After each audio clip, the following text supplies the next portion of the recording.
aduh jumana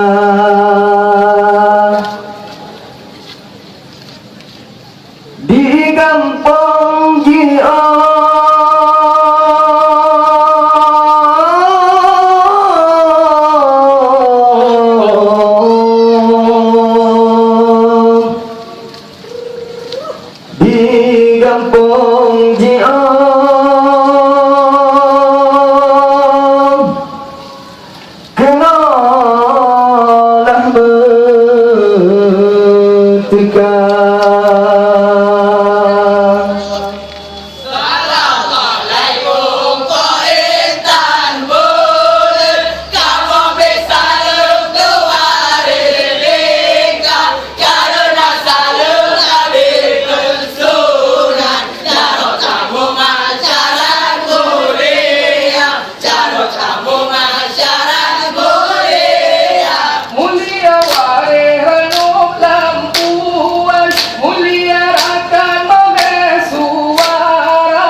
Dengar kisah keberjalanan masa kerajaan Nabi mulia, masa kerajaan Nabi Sulaiman yang berhukuman bersihkan dunia.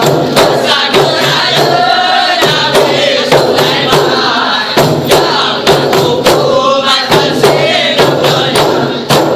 Masih urut Nabi dah berkeh, tak dengar nangis saja serendah. Dan Nabi doa terkurusi, angin tiba pun bersiklep mata. Dan Nabi doa terkurusi, angin tiba pun bersiklep mata. Dengar kisah keberjalanan masa kerajaan Nabi mulia, masa kerajaan Nabi Sulaiman yang berhukuman bersihkan dunia. Masa kerajaan Nabi Sulaiman yang berhukuman bersihkan dunia. Dengar kisah keberjalanan masa kerajaan Nabi mulia, masa kerajaan Nabi Sulaiman yang berhukuman bersihkan dunia. Masa kerajaan Nabi Sulaiman yang berhukuman bersihkan dunia. Dengar kisah keberjalanan masa kerajaan Nabi mulia, masa kerajaan Nabi Sulaiman yang berhukuman bersihkan dunia. Masa kerajaan Nabi Sulaiman yang berhukuman bersihkan dunia. Dengar kisah keberjalanan masa kerajaan Nabi mulia.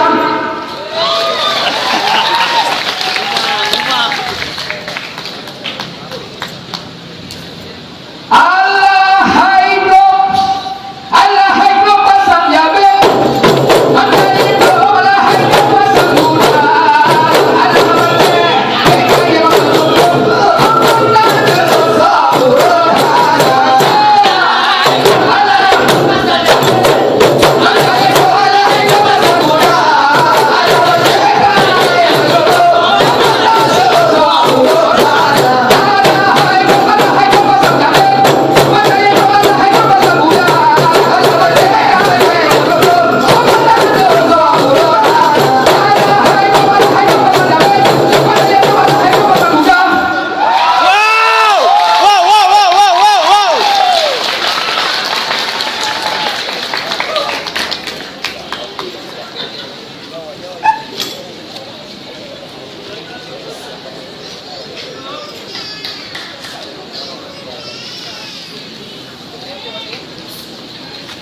Assalamualaikum warahmatullahi wabarakatuh.